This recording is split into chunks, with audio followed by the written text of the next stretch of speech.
Merci, Monsieur le Président. Alors, pour notre groupe Renouveau Bordeaux Métropole, il est évident que ces dispositifs nous invitent à nous interroger et à agir sur la réalité cruelle, celle des logements indignes de la métropole, celle des marchands de sommeil et autres abuseurs de la détresse humaine. Alors, ces dispositifs sont louables, ces expérimentations, nous les saluons, et notre responsabilité en tant qu'élus, c'est de les rendre efficients, évidemment. Donc, je vais m'inscrire dans la continuité des discussions qui ont lieu précédemment.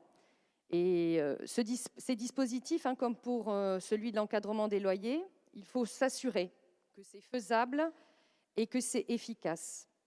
Dans ce qui nous est présenté, on voit bien qu'il y a donc un certain nombre de communes volontaires, donc ça c'est positif, mais on n'a pas exactement le volume de logements concernés. Et il me semble qu'avoir cette vision-là, c'est important pour voir si il n'y a pas trop de trous dans la raquette et si on touche vraiment l'intégralité de ces conditions indignes. Donc, est-ce qu'on peut aller plus loin? Est-ce qu'on peut être plus proactif que 16 communes sur 28? C'est en tout cas une question qui mérite de se poser.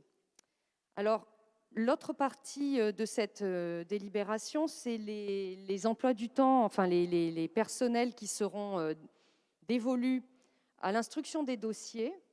Alors, instruire des dossiers, mais on retrouve les mêmes choses, c'est bien. Quelles sont les vérifications que nous pourrons mettre en œuvre et qu'est-ce que la métropole va mettre en œuvre pour vérifier que tout cela est suivi dans les faits?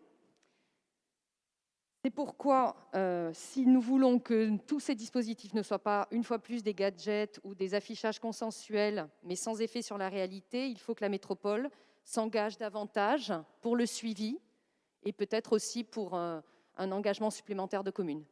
Je vous remercie.